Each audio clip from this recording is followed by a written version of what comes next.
Hey everyone, it's your camp counselor Brian. Come on in, I'm not mad, I just want to talk.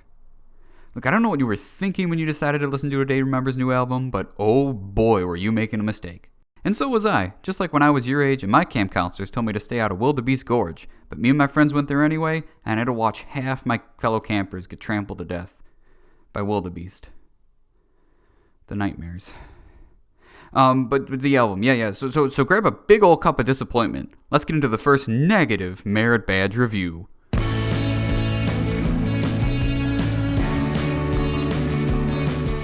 Accidentally named after a 1953 British comedy film, A Day to Remember formed in 2003 in a faraway land called Florida, otherwise known as America's Mistake.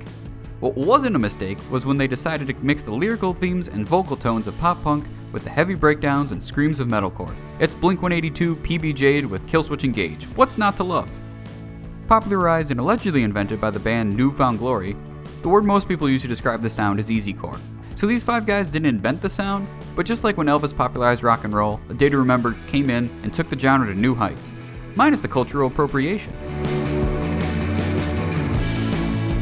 Some highlights from the first part of their career have been a cover of Kelly Clarkson's classic Since You've Been Gone, their third album, Homesick, which screams a late 2000s trip into Hot Topic, and 2010's What Separates Me From You. Singles like All I Want and All Signs Point to Lauderdale earned them some radio play, and then they cemented their residency in the music world's headspace with 2013's Common Courtesy. That album has one of the strongest openings I've ever heard. Really, go listen to the first two tracks. Pause this video right now and go listen. If you're driving, pull over and do it. If you're cooking dinner, just burn it and go listen. You're at work, quit, and while you're on the drive home, before you start debating what you're going to do with the rest of your life, listen to those two songs. Look, you don't earn merit badges by ignoring your camp counselor like some weak-willed hoodlum. Here at Camp Blackwax, we respect hard work.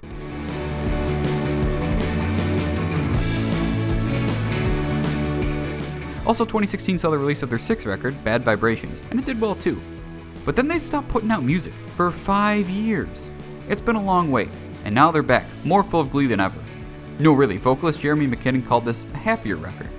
But that's concerning, right? Just like when sitcoms start writing their later seasons where all the characters are paired up with children on the way, by the time most bands get this far into their career, they can kind of dip in quality, especially if the fame and fortune sucks out their creativity and artistic drive. Will they break the tradition of bands getting too old and happy to make good music? No, not at all, no.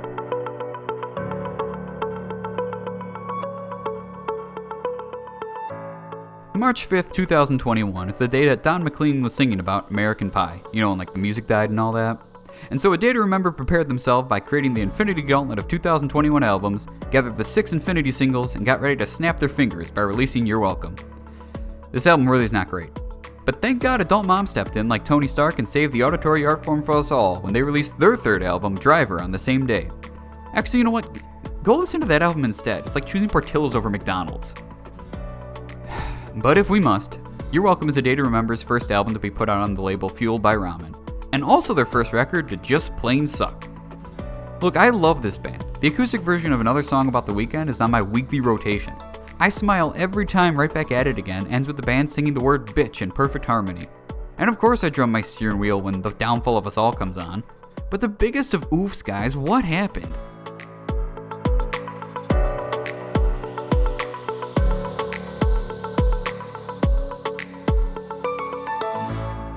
The first track I want to talk about is Berlin. It's easily one of my favorite songs of the year. That chorus is so damn catchy, the rhythms of the verses are infectious, and Stevie Nicks' voice is just delightful. Okay, maybe Stevie Nicks isn't in A Day to Remember, and maybe Berlin isn't even by that band. Maybe it's by Adult Mom, but maybe I just really like that song and I'd rather be reviewing Adult Mom's album instead. Look, I do enjoy some songs off of A Day to Remember's album, but just like my love of Mr. Worldwide and Vin Diesel's explodey car because family or whatever films, they're the guiltiest of pleasures. Like, look at Only Money. It's not an awful song, it's too personal not to be, and given that it's surrounded by trash that's nowhere near as genuine, you gotta respect it a little bit. FYM is another song that makes me feel even more guilty for liking it. It stands for Fuck You Money, as in the line from the song, wait till I get some fuck you money. All charisma, no artistry, just like my bald hero, Mr. 305. And finally, Everything We Need is a really nice way to wrap up the album. Is it as nice as Frost, the last track on Adult Mom's album Driver? Come on. But it is endearing hearing this song small town pop punk my best buds forever in a minivan driving around talking about life till the sun comes up style.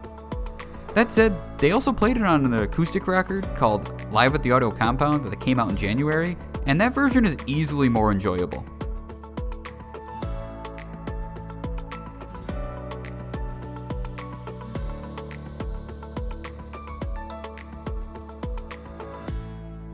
Let's move on from the enjoyable things to the not so enjoyable. The biggest single off the album is easily Resentment, and if you saw Jared Leto's Joker in the Snyder Cut, but wish he had a theme song, here you go! It's the self-righteousness of a 15-year-old put to sound. We live in a society indeed. Also skip the first track, Brick Wall, and go listen to Passenger, the first song off of, you guessed it, Adult Mom's new album. If we must carry on, Viva La Mexico is a spring break party hit written by a group of white guys in their 30s with a pre-chorus that I swear T Swift wrote.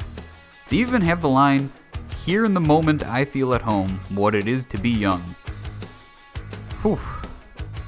But Last Chance to Dance, Bad Friend might be the worst song on this record, if not A Day to Remember's worst song ever. It's just a bad version of Post Malone's Better Now, combined with the 2010 hard rock sounds of Seether, Papa Roach, and Skillet. Hot trash, man, just a garbage truck on fire, slowly driving by in the distance, just polluting the landscape as it goes. But what about the lyrics? Surely I don't hate them too, right? Well, that song, Last Chance to Dance, Bad Friend, features the line, "Who's gonna carry your casket" at the end. Not a terrible line, at least for them. But then they decide to answer their own rhetorical question.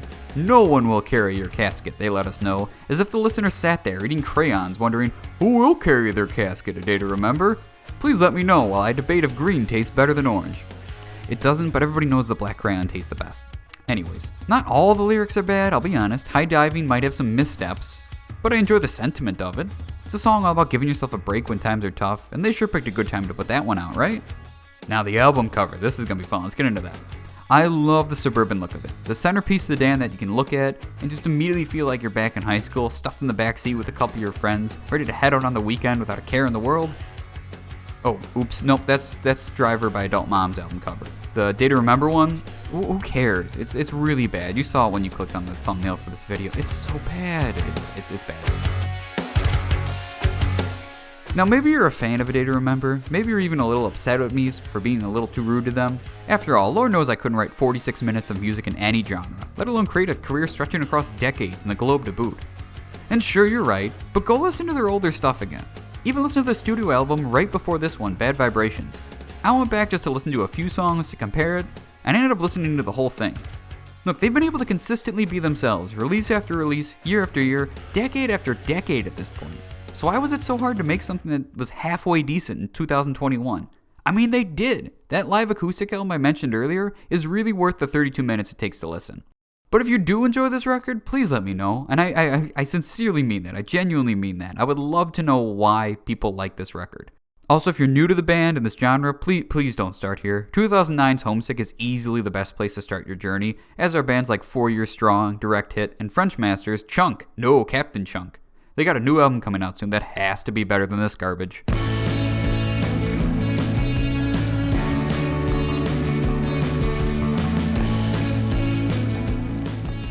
So how was it reviewed? Do the higher-ups in the music industry agree with me too?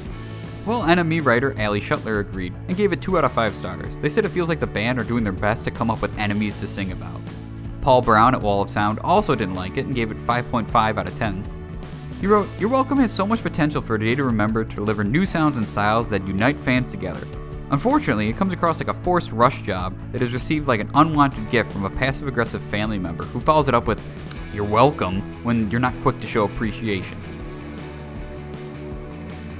But some people did surprisingly enjoy this music. New Noise Magazine and Melodic Mag both gave it straight-up positive reviews. Different strokes, I guess?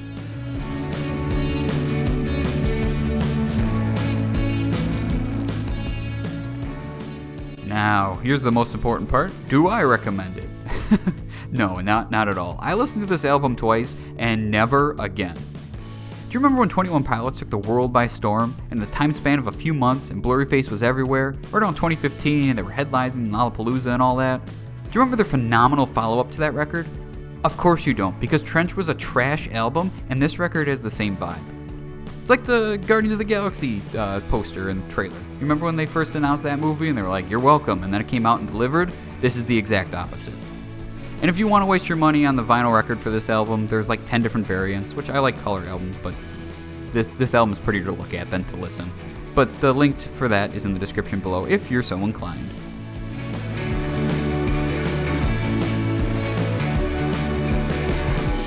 Whew. Alright. I'm sorry you had to listen to that, camper, but like I said, Camp Black Wax has a strong reputation to uphold, and Mama didn't raise no bitch. Them's the facts, or at least my opinion. But the two are basically the same, right?